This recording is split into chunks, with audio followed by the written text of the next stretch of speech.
Luke 8:41 to 56. Dumating noon ang isang lalaking nagngangalang Jairo, isang tagapamahala ng sinagoga. Nagpatira pa ito at nakiusap kay Jesus na sumama sa kanyang bahay sapagkat ang kaisa-isa niyang anak na babae na maglalabindalawang taong gulang na ay naghihingalo.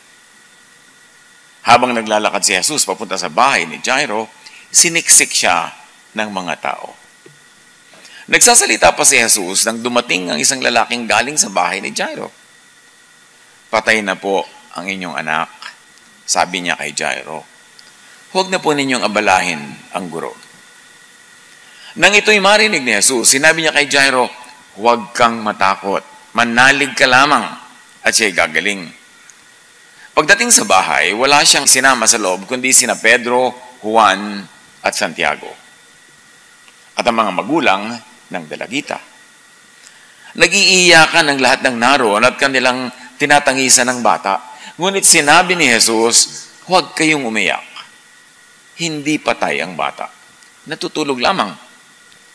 Pinagtawanan nila si Jesus sapagkat alam nilang patay na ang dalagita. Ngunit hinawakan ni Jesus ang kamay nito at sinabi, "Bumangon ka, bata."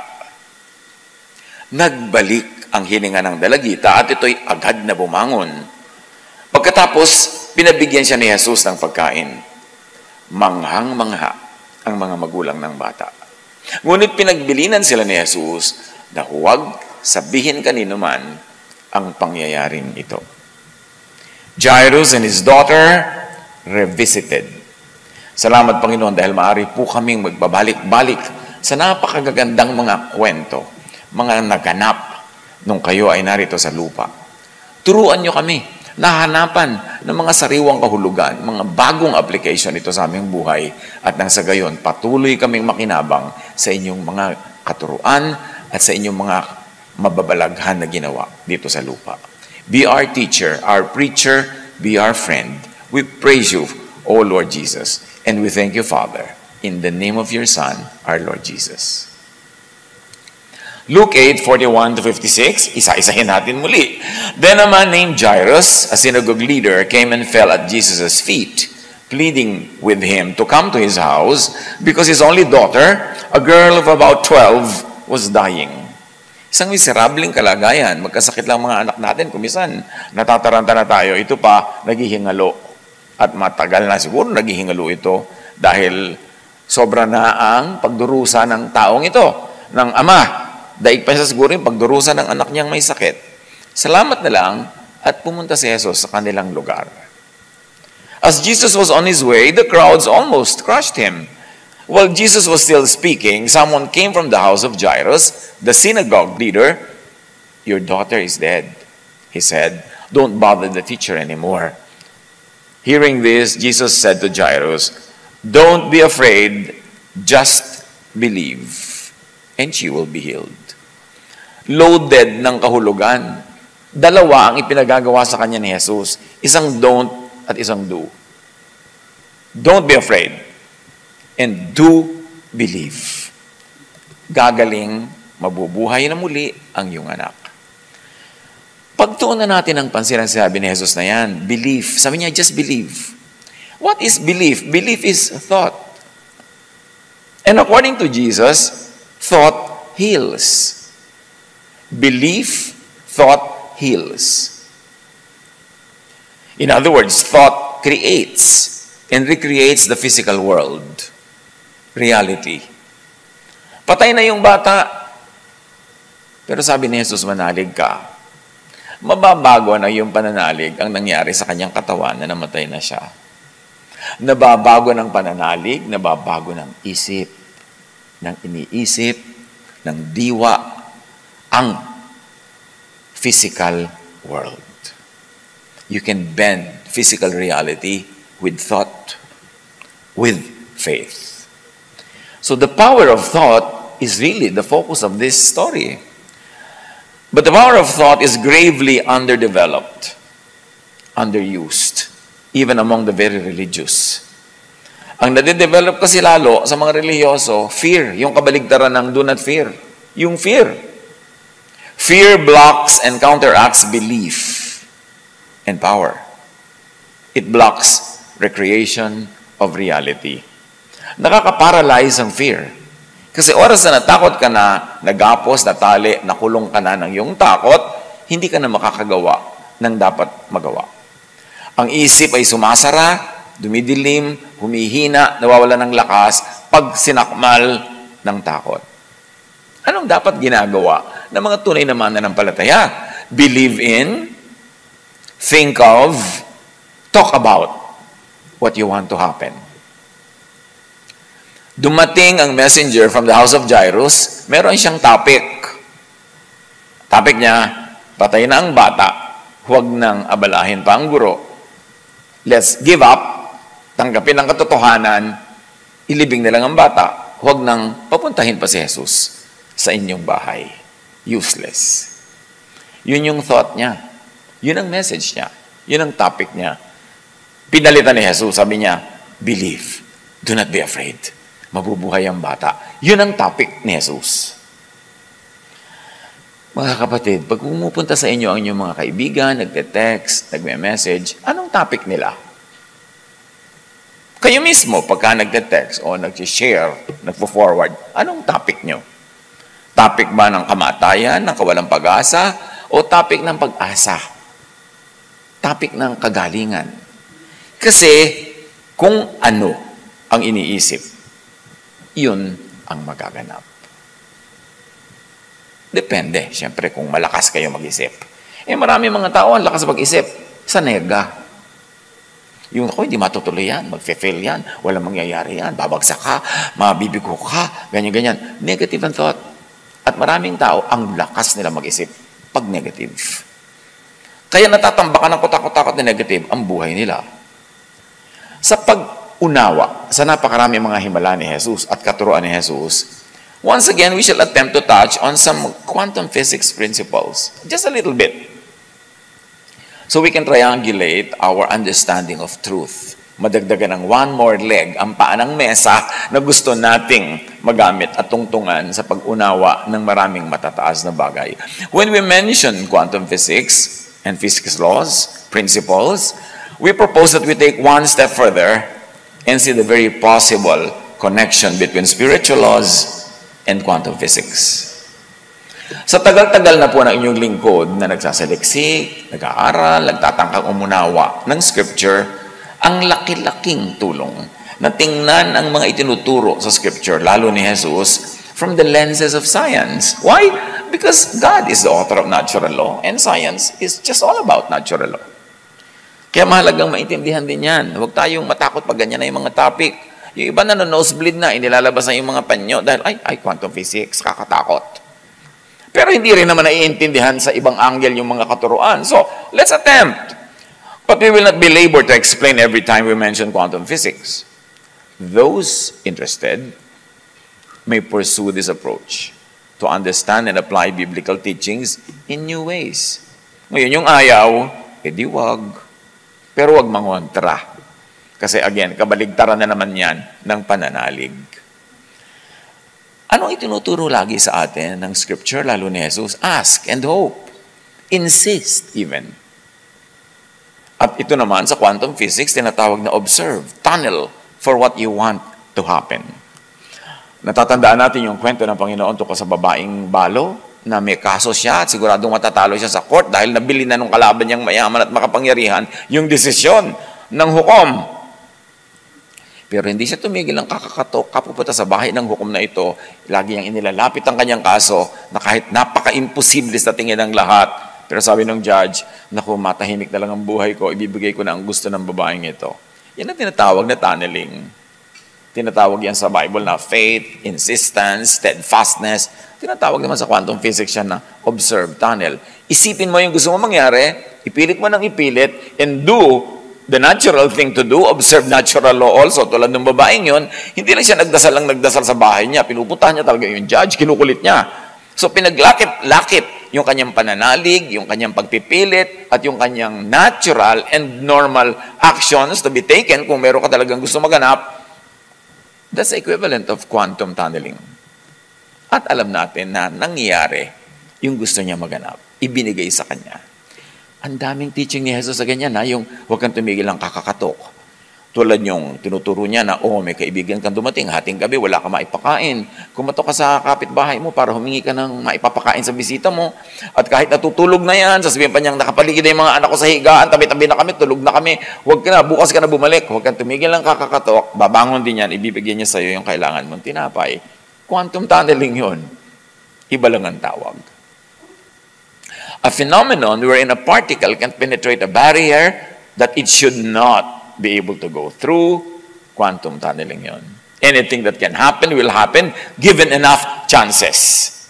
Yan ang sinasabi ng quantum physics, which of course, even the scriptures say, in just another way, another terminology, the impossible becomes possible.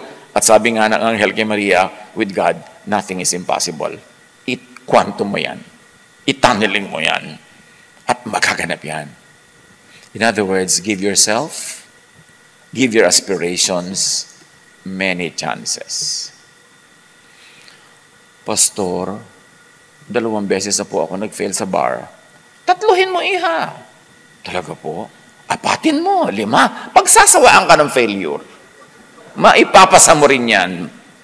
Huwag kang give up. Never give up on your dreams. Kaya, sabi sa Bible, do not give up. Believe. Ask for it. Nothing is impossible with God. Sabi naman ng quantum physics, i-tunnel mo. Lagi mong isipin.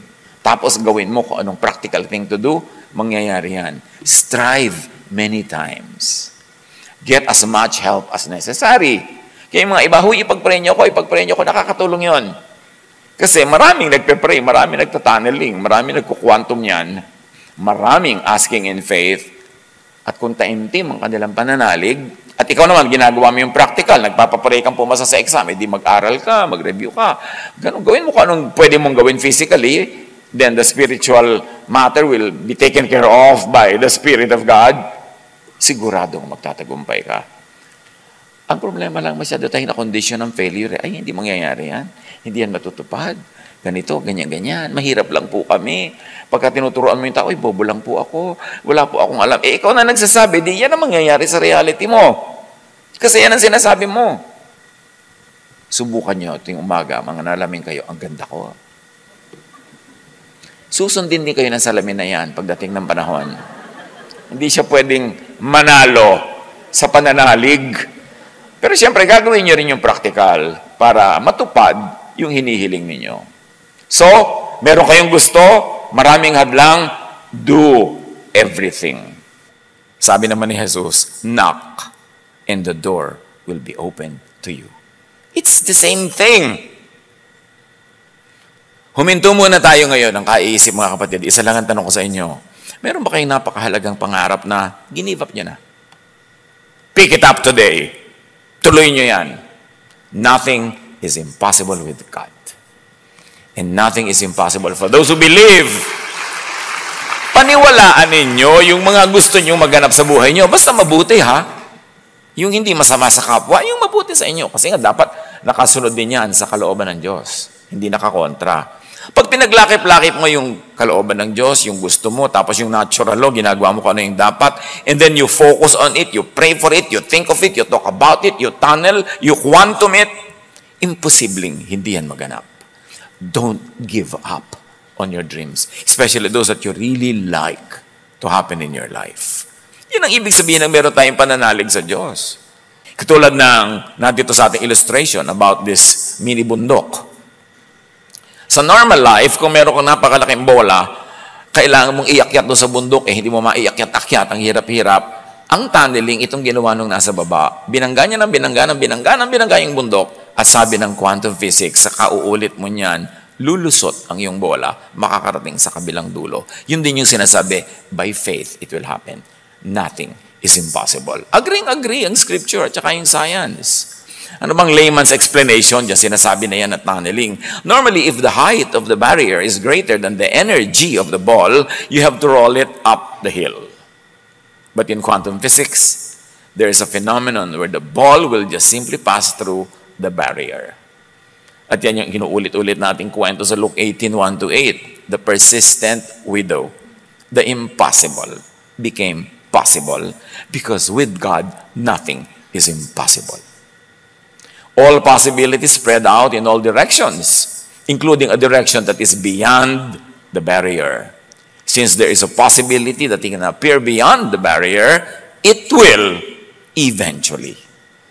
Sa pagsisikap mo, sa hindi mo pagsuko, sa pagpapatuloy mo, magkaganap yan.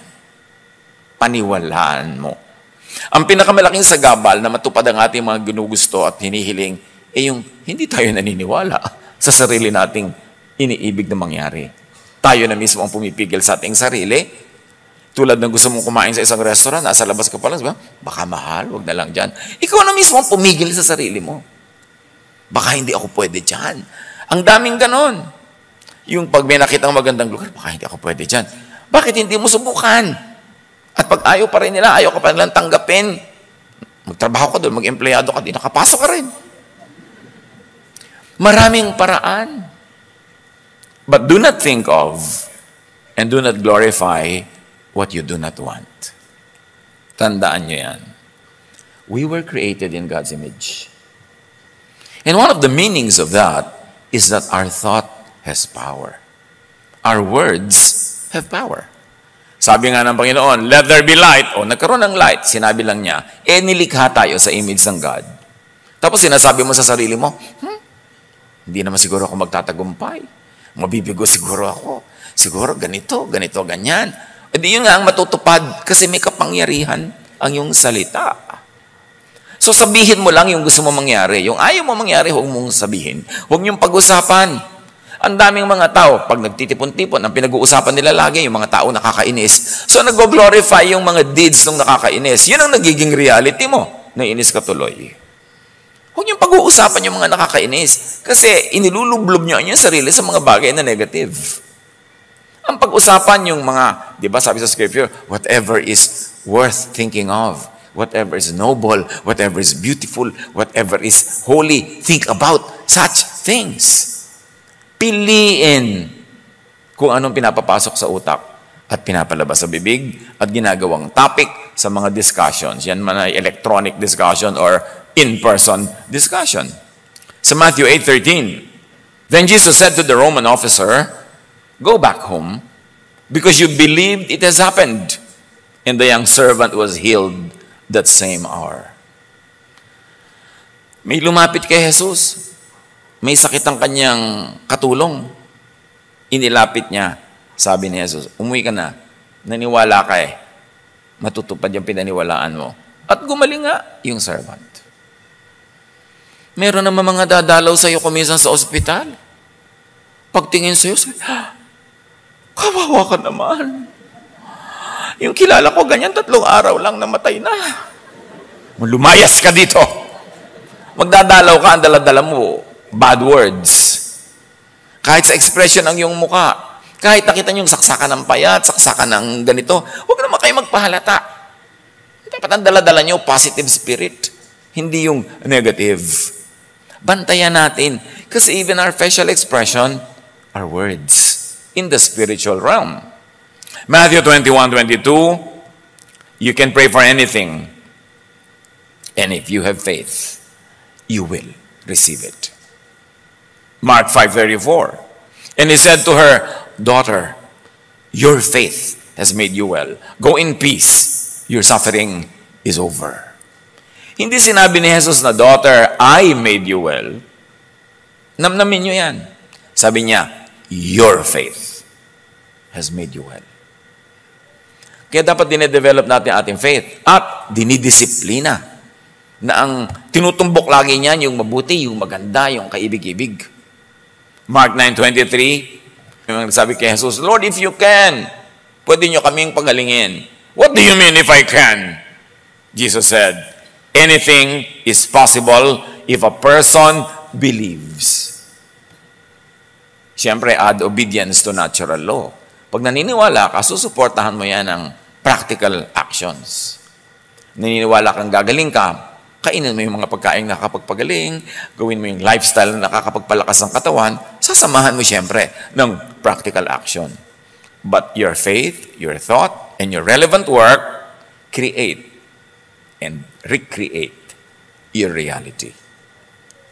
May mga tao, lumalaki sila sa isang pamilyang saksakan ng dukha. Talagang napakahirap, miserable. Ano ba, 5, 6, 7 sila magkakapatid. Pero may isa doon mag-iisip, ayoko nito. Ayoko ng ganitong buhay. Hindi ko to tinatanggap. Parang si Scarlett O'Hara, sabi niya, I shall never go hungry again habang hawak niya yung patatas. May gagawin ka sa buhay mo. Kaya may mga tao, kahit galing sila sa pagkadukha-dukhang angkan, umaangat, naiiba ang buhay. Bakit? Kasi hindi nila tinanggap sa isip nila na dapat ganun na lang sila forever. Meron naman kakausapin mo, sabi, ay, ganyan talaga yan. Wala tayong magagawa. Asahan mo na may mangyayari sa buhay niya. Sa salita pala niya, wala tayong magagawa. Ganyan lang talaga yan. Nasa salita mo yan. Nasa pananalig mo yan. Claim your destiny. Talk about it and work for it. James 5:15, such a prayer offered in faith will heal the sick. Underdeveloped masyado sa buhay natin yung faith department. Yung tunay na pananalig to the point na kiniklaim mo talaga. Ngayon, sa quantum physics, ang tawag dyan sa iniisip mo siya, pero iniisip mo in a positive way, gusto mo siyang baguhin, observation, measurement, prediction, and expectation. Sabi ng quantum physics, you have to extract information from the system to change it. Kailangan tuunan mo ng pansin, baguhin mo sa mababago mo, sa paraan mo, sa isip mo, sa action mo, and it's called observation, which is attention and belief. Observation necessarily changes the thing being observed, being thought of, being believed in. And there is such a thing, another quantum physics I like to put on the table, superposition. All possible outcomes of the system are superimposed on each other. Observation will force the system into one definite outcome. Ano lang ibig sabihin? Lahat ng pwedeng mangyari nandyan sa harap mo. Pipiliin mo kung ano ang gagawin mong katotohanan. Halimbawa, papasok ka ng college, sa mga magpapasok pa lang, nandyan yung possibility na pwede kang maging dropout. Merong pwede kang maging summa cum laude. Merong pwede kang maging athletic star. Merong pwede kang maging ganito, maging ganon. Lahat yon possible. Pipiliin mo kung ano mangyayari sa buhay mo. Halimbawa, meron dyan, possible na maging dropout ka. Lahat nagyayaya sa'yo magkating klase, sama ka naman. Lahat ng pang-enroll mo, ginastos mo na sa gimmick. Talagang patungo ka sa pagiging dropout. Anong ginagawa mo? Anong pinaniniwalaan mo? Anong iniisip mo? Anong sinasabi mo? At sino ang mga lagi mong kausap? Magkakaroon niya ng bearing sa iyong reality. Hindi tayo mga biktima ng buhay. Lahat tayo ay pinanganak na pantay-pantay na pwede nating piliin kung anong pwedeng mangyari sa atin. Pwede mong habulin, pwede mong pagtrabahuhan. Meron lang ang mas madali sa kanila kasi marami na, from the start, meron na agad silang mga plus factors. Pero hindi ko may plus factors sa simula, sila yung winner sa dulo. Ano ang ginagawa mo sa buhay mo? Stop thinking of yourself as a victim. Yung mga taong biktima ako, bakit ganyan? Kasi ang asawa ko ganito, kasi ang nanay ko ganun, kasi yung childhood ko ganyan. Sinisi na lahat. Pwedeng hindi mo na mapalitan yung nangyari sa nakaraan, pero pwede mong palitan ang paningin mo doon at kung anong gagawin mo doon para magamit mo siya ngayon at bukas. Nasa isip mo yan. Meron pang tinatawag na placebo effect. Alam na ng marami sa atin yan. Maraming experiments noon at patuloy ginagawa yan. May mga pasyente na pinapainom ng hindi naman talaga gamot. Pero pinaniwala silang gamot yon at nangyayari ito sa mga hospital and clinic settings. Dahil yung pasyente naniniwala uminom siya ng gamot, kumagaling nga. Dahil naniniwala siya. Yun ang placebo effect. Di ba may mga lola tayo, mga tiya na pupunta pa lang sa doktor, gumagaling na sa daan.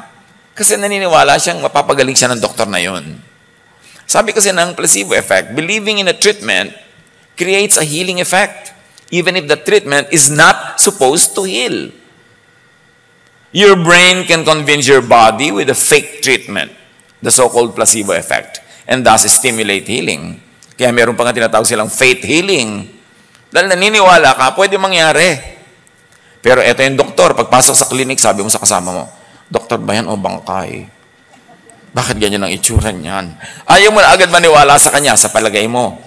Tatalab sa'yo yung ministration niya. Kailangan may pananalig. Kaya sabi sa ating illustration na to, yung sa placebo effect, sinasabi mo doon sa tao, oh, eto, magaling ka na. Kahit na yung ipinainom mo, hindi naman totoong gamot. Pero pag naniwala sa niya, I feel good already. Gumagaling na ako agad. A fake treatment can make someone better simply because they expect it to help. Self-treatment with and by your mind is possible. Belief heals the believer. Now, I want you to take some caution in this department. Kasi meron naman mga ginagamot mo. Sabi niya, hindi ko na kailangan ng gamot, gagaling na ako. I cannot contest that kasi kung may ganun kang pananalig. Pero bakit? Hindi mo na rin inumin yung gamot. Total, naniniwala ka. Eh di, isama mo na sa paniniwala mo na makakatulong sa iyo yung gamot. Kesa naman sa hindi pala naman yun ang dapat mong asahan, medyo tagilid lang yung paniniwalaan mo na hindi mo kailangan ng gamot, eh kailangan mo pala tapos na-dead ka tuloy dahil hindi ka naggamot. So pag meron tayong ganun na mga desisyon na ayoko na magpagamot kasi nananalig akong papagalingin ako, no one can contest that kasi personal yun. Pero ang suggestion ko lang, total naniniwala kang gagaling ka, edi inumin mo na rin to. Total, hindi naman yan lason. Professional naman na nag-a-advise sa'yo at meron naman yung efficacy according to its history. So why not include it in your regimen para lalo kang gumaling? Kasi marami din tayong nababalitaan na ganyan eh. Naniniwalang papagalingin sila tapos namatay. Siyempre, sasabihin nila pag namatay, God's will. Wala kang magagawa sa ganong klaseng pananaw sa buhay. Pero why not drink it? Especially kung ma-afford mo naman. But really, when everything's down to the basics, belief heals the believer. Pag naniniwala ka sa anak mo na magaling siya, ini-encourage mo siya, gumagaling nga. Pero huwag ka naman pa salang naniniwala ka, binobola-bola mo siya, pinupuri mo, pero wala naman kayong ginagawa mag-ina para gumaling nga siya, para siya matuto, para siya madisiplina. Walang mararating yung ganong klaseng belief. Laging may kakambal na natural law, may kakambal na natural action, thing to do. If P, then Q. Cause and effect. You want this effect? Do the cause. Cause it to become the effect. Para mangyari. Matthew 9:22, Jesus turned around and when he saw her, he said, "Daughter, be encouraged. Your faith has made you well." And the woman was healed at that moment. Matthew 21:22, you can pray for anything, and if you have faith, you will receive it. How much of us actually believe these words? Kasi kung paniniwala pa lang na totoo ito, hindi ka na naniniwala, hindi nga ito magiging effective sa'yo. Kaya napakahalaga i-develop yung faith. Mark 9:23, tulad ng binanggit na natin, what do you mean if I can? Jesus said, anything is possible if a person believes. At idinagdag pa sa James 1:6, but when you ask Him, be sure that your faith is in God alone. Do not waver, for a person with divided loyalty is as unsettled as a wave of the sea that is blown and tossed by the wind. Kailangan meron din tayong paninindigan. Meron tayo talagang paniniwala at yun ay pinaninindigan natin. Baligtarin mo yan. What you think of and believe in, enough to fear it, could happen, could become your reality. Yung mga self-fulfilling negative predictions na laging pinaniniwalaan mo. Naku, pagtataksilan ako ng asawa ko, hindi niya talaga kaya maging faithful. Ikaw mismo sinasabi mo na, pinaniniwalaan mo na, naka-quantum mo. Baka kahit walang balak yung tao, pumapasok sa isip niya kasi yung palang pananalig mo ang nagpapasok sa kanyang isip. Kaya laging sinasabi ni Jesus, do not fear, only believe. Ngayon sasabihin mo, paano naman po ako maniniwala na yung asawa ka magiging tapat? May track record naman siya na ganito, ganon. Kaya nga baligtarin mo. Paniwalaan mo ng paniwalaan, sabihin mo, isipin mo, ipag-pray mo, tapos gumawa ka ng mga paraan para matupad in the physical world yung mga gusto mong mangyaring katapatan niya, mangyayari yun. Kasi kinukwantum mo. You are working by faith. Gusto mo talaga magbago yung nangyayari sa buhay nyo, di baguhin mo sa isip mo muna, doon ka sa magsimula. Pag nabago mo yan by faith and in a strong way, susunod ang reality. Yan na yung mga sinasabi doon, ang dami na nating binasa. At sinasabi ng quantum physics, superposition, all possibilities exist. At the same time, and to collapse the system to a particular outcome or possibility, information that relates to that outcome or possibility must be extracted by the observer. Kung ang mga ito ay parang gobbledygook sa inyo at hindi gulo, mag-research na lang kayo, nag-google naman yan eh. Balik-balikan nyo, pag-aralan. The reason why I'm mentioning these things, although to some people it may not mean anything, is for you to consider studying it at another time para nyo maintindihan. Tapos masasabi mo, ay, meron nga palang ganun. I'm only informing you na may ganyan talaga sa scientific world, sa quantum physics, na nag-agree sa mga biblical beliefs natin. At pag naisip mo na yon, pwede mo nang i-research. Hindi naman natin maintindihan agad-agad yan. Ako nga, hindi ko naiintindihan. Nagpapanggap lang ako. So, magpanggap na rin kayo. Tapos pag-aralan nyo na pag-aralan, hanggang, ay, oo nga, nakita ko to. Why? Kasi ang tagal-tagal na natin nagba-Bible study, ang tagal-tagal na natin nag-aaral, marami pa rin hindi talaga natin maintindihan o ma-operationalize. So why not try this one? Because we believe that science could be God's last prophet.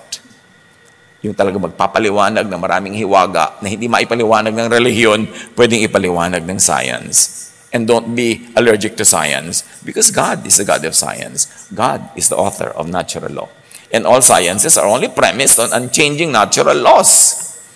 At yung observation, sinasabi, it causes the system to collapse into a single outcome out of many possible outcome. May sinabi pa itong si Neil Donald Walsh. Quantum physics tells us that nothing that is observed is unaffected by the observer. Pag inisip mo yan, ipinag-pray mo yan, pinagtuunan mo ng pansin, pinag-usapan, pinagtrabahuhan, maapektuhan mo siya. Hindi pwedeng hindi.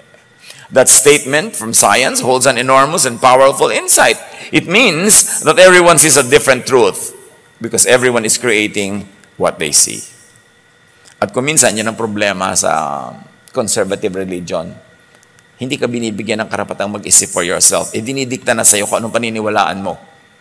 Kaya tuloy, ikaw naman, nagpapanggap ka nga naniniwala dahil baka matiwalag ka pag sinabi mong hindi ka naniniwala. Pero hindi mo naman talaga naiintindihan, therefore, hindi effective. Kaya dapat intindihing mabuti para pakinabangan. Belief heals and affects even third-party beneficiaries and objects. Kaya kung minsan yung mga unbelieving husband, unbelieving son or daughter, sa paniniwala ng ina, sa kape-pray niya, sa mga ginagawa niyang practical things, ang nagiging uwian din nagkakaroon ng effect doon sa taong yun. Luke 7:1-10. There's a centurion servant who was sick and about to die. The centurion heard of Jesus and sent some elders of the Jews to him, asking him to come and heal his servant. So Jesus went with them. He was not far from the house when the centurion sent friends to say to him, Lord, don't trouble yourself. For I do not deserve to have you come under my roof. That is why I did not even consider myself worthy to come to you. But say the word, and my servant will be healed. Una, naisip nitong mayaman na ito na makiusap kay Jesus, nagpadala siya ng delegation, pakisundo, sabi niya magpunta naman dito sa amin nang mapagaling niya itong aking mahal na katulong. At nung papalapit na si Jesus, pinasalubong na naman niya, sabi niya, huwag na po kayong tumuloy. Ganon na lang ang pananalig ko sa inyo na hindi nyo na kailangan lumapit at pumunta rito. Just say the word and my servant will be healed kahit kayo malayo. When Jesus heard this, he was amazed at him. And turning to the crowd following him, he said, I tell you, I have not found such great faith even in Israel. In other words, sabi ni Jesus, aba, nagkukwantum siya. Huwag na daw akong pumunta, hindi ko na kailangan lapitan, pananalig lang, sabihin ko lang, magaganap. Then the man who had been sent returned to the house and found the servant well. Nakita nyo, iba-iba yung instances. May mga babaeng humihipo kay Jesus na laylayan ng damit niya. May mga may sakit na huhabol-habol sa kanya, hinihipo siya. Ito naman, sabi ng isa, kahit hindi na kayo magpunta, sabihin nyo lang, magaganap na. So, kaya long distance, kaya short distance, kaya malapit, kaya hindi malapit, basta may pananalig, effective. Why? Because God fills the universe with His Spirit. Walang malayo.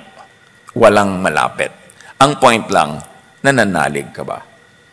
And another teaching of quantum physics is quantum entanglement. Many of us will be able to relate with this. When two or more particles link up in a certain way, no matter how far apart they are in space, their states remain linked. Kaya katulad doon, yung master related siya sa servant, tapos related siya kay Jesus by faith. Kahit malayo si Jesus, naging malapit din. Affecting one of the particles instantly affects the other. Maraming mga nanay na may mga sundalong anak na yung anak nila nabaril o may nangyaring kung ano man, tapos nararamdaman nila. Minsan napapanaginipan nila, o kung minsan gising na gising sila, biglang nabubuo sa isip nila, nakikita nila yung mga images nangyari sa kanilang anak, kasi yun yung tinatawag na quantum entanglement. Pag meron kayong talagang relasyon, you're really related, emotionally, spiritually, other ways, whatever happens to one, is felt by the other. In fact, also, at a point, up to a point, happens to the other. One event will impact another even if these are far apart.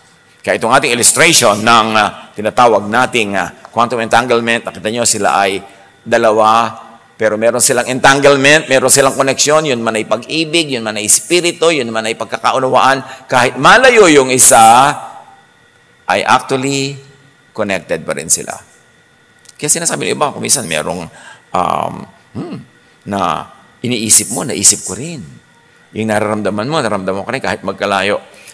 The Spirit tells us that. The Bible tells us that. And interestingly, quantum physics calls it quantum entanglement. So, ituloy natin ang kwento kay Jairus. Siya nga pala, may Jairus tayong topic. When he arrived at the house of Jairus, he did not let anyone go in with him, except Peter, John, and James, and the child's father and mother. Works of and healing by faith is best done away from doubters, from opposition, and it's best done with believers. Kaya laging kasabihan, walang kokontra. Kasi pag may nangongontra spiritually, may effect. Mataas na teaching to. Napaka-importanting maintindihan. Anong effect niyan sa buhay natin? Anong practical application, mga kapatid? Lumayo sa mga kontra. Gusto niyo mag-aral, may nangongontra sa inyo? Hindi ka makapag-aral, walang yan, hindi mo may matatapos, layuan nyo yan. Kasi, siya ang sasagabal sa inyong quantum. Siya ang sasagabal sa inyong faith. Siya ang sasagabal sa inyong practical actions. Lumayo sa mga kumukontra. Kung kinokontra kayo, sa mabuti naman na gusto niyong gawin, pero siya nangongontra. Pero kung masama yung gusto niyong gawin, kinokontra niya kayo, blessing siya sa buhay natin. So, pinipili niyo rin. Ano ba? Bakit mo ko kinokontra? Ba't mo kinokontra ang aking pangarap, ang aking panaginip? Hindi naman yan masama. Hindi makakasama kahit kanino. Acts 18:6, but when they opposed and insulted him, Paul shook the dust from his clothes and said, "Your blood is upon your own heads. I am innocent. From now on, I will go preach to the Gentiles." Nagtuturo si Pablo ng napakagandang salvation by faith, salvation by grace, salvation by love, as kontra sa kinagawian na katuroan ng mga Hudyo na kababayan niya na salvation by law, by obeying the law. Wala naman nakaka-obey, so sino masisave dyan? So tinuturoan niya, alam niyo may salvation talaga through Jesus by grace, by the love of God. Ayaw siyang pakinggan. Nililibak pa siya. So sabi niya, nitong si Paul, bahala kayo sa buhay niyo. Mula ngayon, ayoko na magturo sa inyo, sa Gentiles na lang.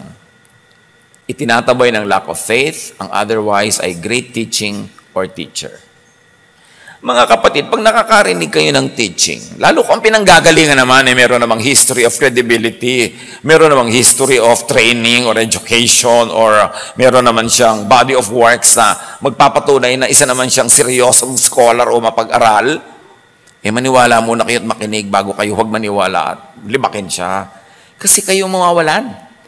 Katulad nitong mga Hudyo na to, ayaw nila maniwala kay Paul, di tinalikuran sila. Kanya, Gentile sila nga ang tuturuan ko kung ayaw nyo. Kasi bakit mo iti-insist ayaw maniwala? Dapat hanapin mo yung maniniwala agad para yung oras mo hindi na sayang.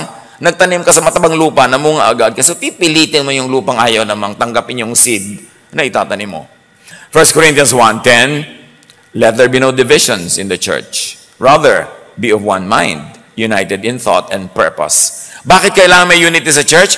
Ang daming dapat gawin. Ang daming dapat pag-aralan. Ang daming dapat marating ng pananalig at kaalaman, pero hindi makakarating doon kung kontrahan ang kontrahan. Kaya dapat merong unity. Ngayon, pag irreparably magkaiba, maghiwalay na lang, peacefully. Hindi nyo naman kailangan mag-away dahil lang magkaiba kayo ng pananalig. Hindi, maghiwalay kayo, pero hindi nyo kailangan mag-away. Magkaiba lang kayo ng level of understanding, magkaiba ng direction ng pinupuntahan ng utak nyo, pero hindi kailangan masamain nyo ang isa't isa. Amos 3:3, do two walk together unless they have agreed to do so? So dapat may agreement. Tanong, paano kung magkaiba ang inyong ibig at sino o alin ang magwawagi? Nagpe-pray ka, Lord, ibigay mo po sa akin itong si Papa A. Pero yung isang babae din doon sa kabila, nagpe-pray din niya si Papa A. Pareho kayo naman nagpe-pray. Sinong mananaig? Baka wala sa inyo kung ayaw sa inyo ni Papa A. Di ba? Pero yung mas malakas ang faith, yung mas maraming katulong sa observation and tunneling, meaning sa prayer, at yung mas malakas at mas ayon sa natural law, yun ang maraming chances na matatunnel niya, ma-observe niya, makukuha niya by faith. So sama-sama yan, pananalig, katulong sa pananalig, pagdarasal, o hindi lang dasal, katulong mo sa paggawa ng project, pagkatulong mo sa ginagawa mong dapat mangyari, tapos ginagawa mo ang dapat mong gawin, lumalaki ang chances that you can tunnel, that it can happen. Participatory yan, hindi mo lang basta hinihingi na lumaglag from heaven. Ecclesiastes 4:9-10, two people are better than one, because together they have a good reward for their hard work. So unite, work with fellow believers, work with the like-minded. Pag meron kayong gustong gawin, lalo mahirap, hindi madaling gawin, hanapin nyo agad yung kakampi nyo, katulad nyo ng pananalig, katulad nyo ng ibig, para mas madaling masimulan at mangyari. Kaysa nakakatatlong taong ka na nang kakukumbinsi dito sa mga taong samahan ka, samantalang may iba namang sasama sa'yo. Dapat ginagamit ang ating discernment. Be a dreamer believer or help a dreamer believer. At any given time, mga kapatid, meron tayong gustong mangyari, meron tayong pinapangarap, meron tayong nilulunggati, meron tayong gustong mangyari, or merong kapwa natin na gano'n ang kanyang gusto, tulungan natin siya. Lalo kung hindi naman tayo busy with our own project, dahil hindi naman malinaw sa atin kung ano gusto natin mangyari ngayon, ba't di natin gamitin ang ating energies na tumulong sa iba, na mangyari yung gusto nilang mangyari. Sa quantum physics, sinasabi, the observer effect has parameters that affect the system. The intensity of the observation or the intensity of faith, the predicted or expected result or outcome, kung ano ba talaga ang gusto mong hinihiling, at malinaw sa isip mo kung paano mo gagawin yon, and the number of observers. Kaya nakakatulong din na may kasama ka sa prayer. Measuring and observing the same system or expecting the same outcome. Napakarami. May kabaligtaran pa yung may nangongontra. Kaya kasabihan, walang kokontra, meaning sa sinasabi sa quantum physics, lower interference or lower blur, which is another matter, i-research na lang. Binanggit ko na para meron kayong lead what to study. May kabaligtaran ng placebo effect. Yung tinatawag na nocebo effect. Kabaligtaran yan. It's opposite of the placebo effect. A nocebo effect occurs when negative expectations of the patient regarding a treatment cause the treatment to have a more negative effect than it otherwise would have.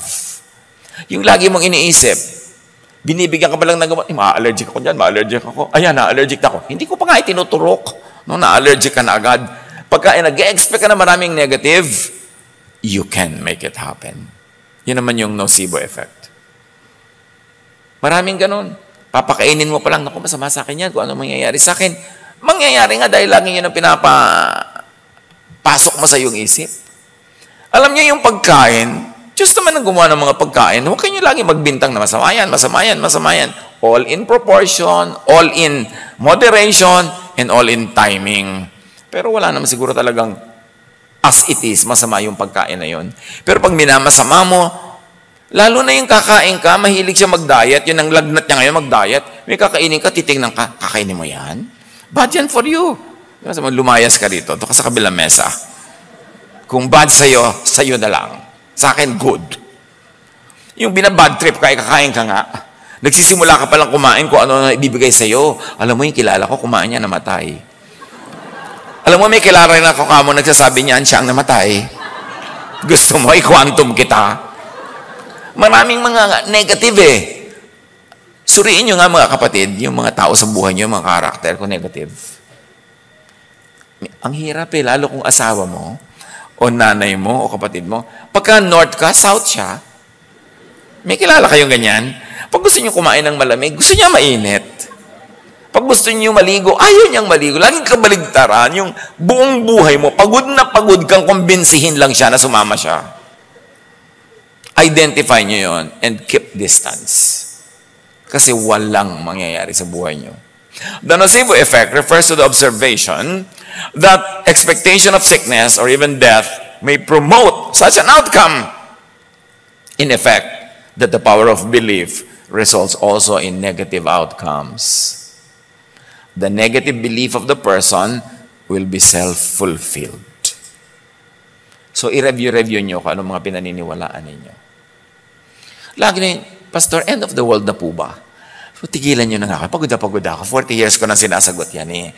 Kung mag-end of the world, di mag-end. Ano magagawa mo? Mapipigil mo ba? Hindi po. Eh, di huwag mo nang isipin. Pag-enjoy ka ng buhay, pag-enjoyin mong iba ka para mag-end ang world, at least sulit ka. At kung hindi nag-end, lalong sulit ka. Why are you always talking about such negative things that you cannot control anyway?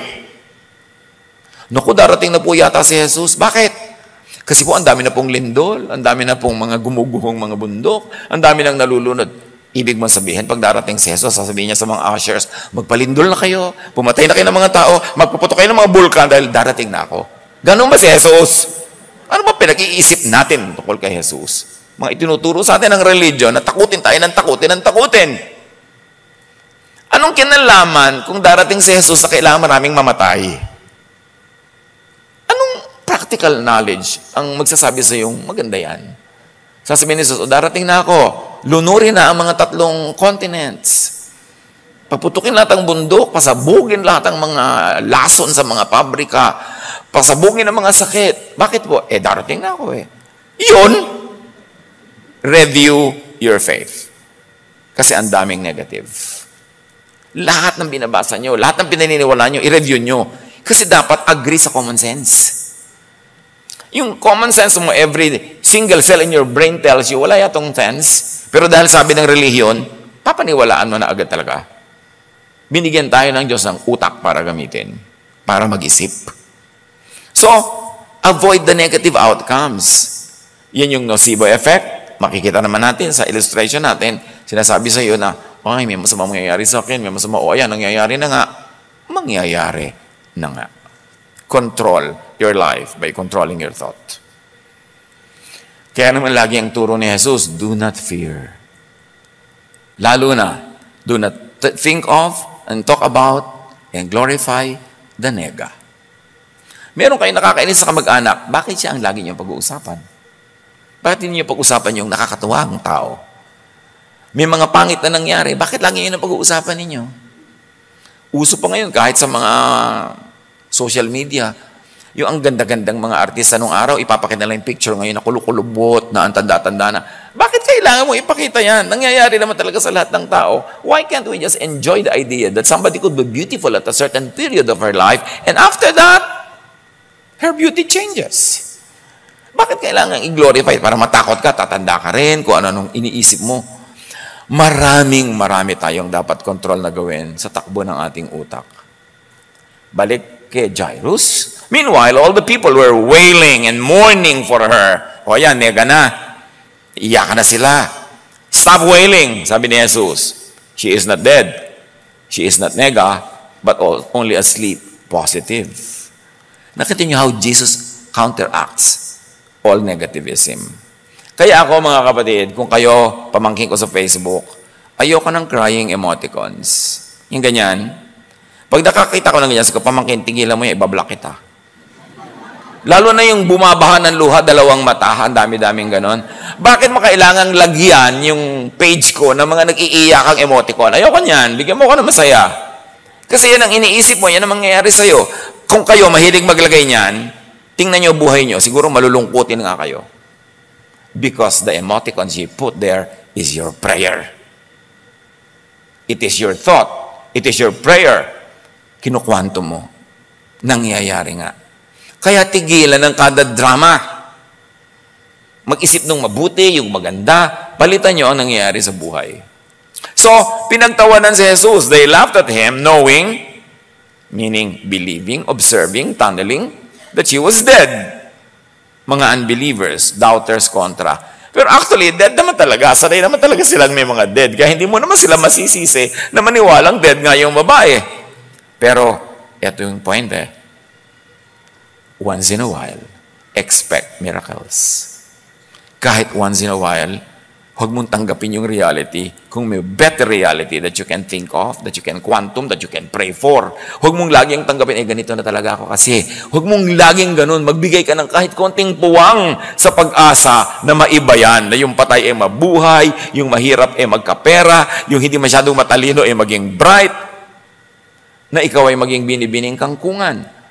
Kung talagang hindi ka naniniwala na pwede ka maging binibining something else. Paniwalaan mo naman, huwag mong i-limit ang sarili mo. Lalo pa ngayon, si Jesus na yung kaharap nila May track record na nga si Jesus, kaya nga pinuntahan ni Jairus. Alam na nila na may nagagawa. Sila naman, ayaw pa nilang payagan si Jesus na gawin yung kayang-kayang gawin ni Jesus. And even in our lives, maraming pwedeng gawin si Jesus. Alam natin na pwede niyang gawin. Pinapaniwalaan ba natin? O pinagtatawanan? Dinidismiss ba natin? O binibigyan natin ng chance? Give yourself a chance. The chance na maiba-iba ang nangyayari sa iyong buhay. Give Jesus a chance to do His thing. But He took her by the hand and said, "My child, get up." So by the power of Jesus' belief, words, and expectation, her spirit returned, and at once she stood up. Jesus' touch and words raised the dead girl back to life. And whatever death is that haunts you right now, or haunts your loved one, the touch of Jesus can give you back your life. Kung yan naman ay pag-asa mo, panaginip mo, relasyon mo, no, nothing is impossible when Jesus touches your life. Open yourself to that possibility. Never say no to a possible miracle. Never say no because you don't believe. O dahil lang nadala ka na, tinuruan mo na ang sarili mong tanggapin the minimum, the least, or the nothing.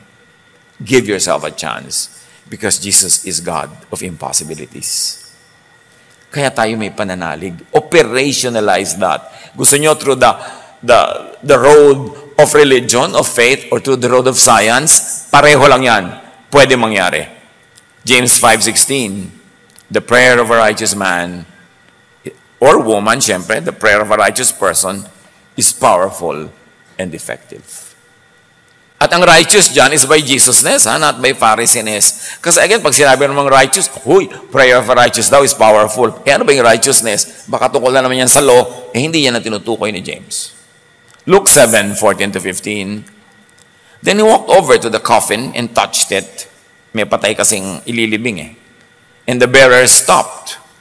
Young man, Jesus said, I tell you, get up. Then the dead boy sat up. Walang imposible. Don't give up. John 11:43-44. Then Jesus shouted, Lazarus, come out. And the dead man came out, his hands and feet bound in grave clothes, his face wrapped in a headcloth. Jesus told them, unwrap him and let him go. Then Jesus told them to give her something to eat. Back to the daughter of Jairus. Her parents were astonished, but he ordered them to not tell anyone what had happened. Ano ang mga kasaysayan na yan?